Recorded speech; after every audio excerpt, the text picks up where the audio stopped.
That animated map is the depiction of the betrayal of your birthright as a member of a Western Christian civilization, Christendom, that has been wreaked by Marxists, leftists, liberals, Jewish activists, women politicians, and it's been done in the name of virtue. It's been done in the name of cleansing your hands of your original sin of being white and being a colonizer. It may very well be too late to fix this. The demographics of Europe are changed forever. The birthplace of American civilization in Europe is overrun with North African migrants. It's overrun with people who are raping girls on church doorsteps and then being released with a slap on the wrist because their sub 65 IQ means they're not even capable of knowing right from wrong. I question whether that's true. In fact, I know it's not true. A sub 65 human being can tell right from wrong, and they ought to be put to death immediately for violating it. But let's take them at their word. They believe that they're too stupid to understand right from wrong. Why are they on the streets? Why are you letting them into the country? Well, the reason is because the boomers are telling us, and the liberals more broadly, that the only way to fix the population crisis that they caused by wasting away their money on their own pleasure instead of investing in the next generation is to import immigrants.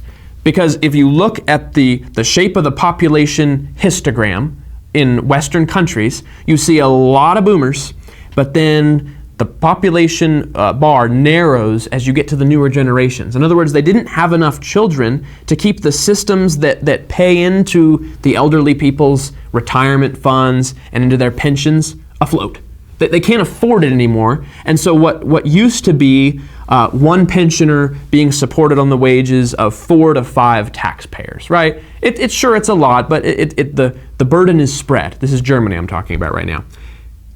Now, there are so few of the next generation that one pensioner is supported on, I think it's 3 taxpayers. And in the 2030s, it's going to drop even lower so that only 2 taxpayers have the burden of supporting an entire pensioner. It doesn't work, and of course the Germans know this. The government is spending 25% of its tax draw to subsidize the pension program.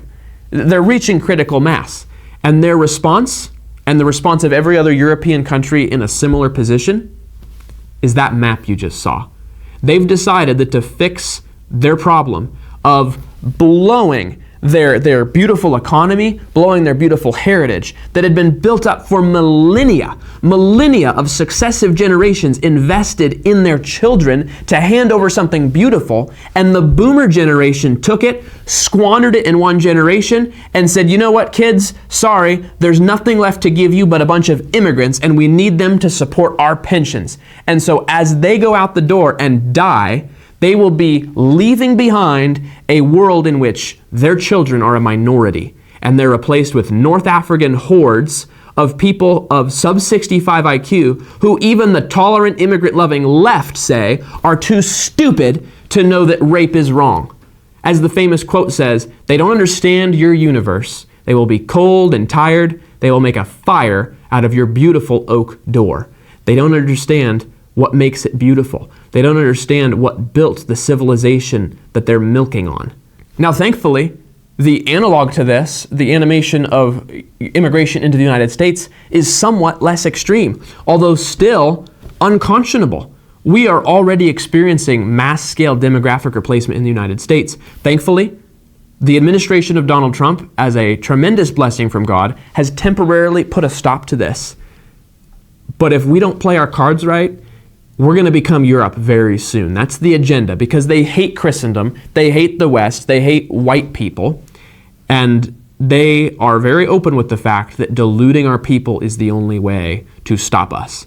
And they're right, because a powerful civilization that has Christianity at its heart is unstoppable until they are destroyed from within. This is the very thing that God warned the people of Israel against so many years ago in the Old Testament. God knew that if his people were pure and they followed him, they would be blessed. But if they left behind any of the peoples of the 7 kingdoms who were in the land of Canaan prior to them, the Canaanites referred to broadly, that they would corrupt them. They would give their sons and their daughters in marriage, give their daughters to their sons in marriage. They'd lead the people astray, and they'd start worshiping their gods.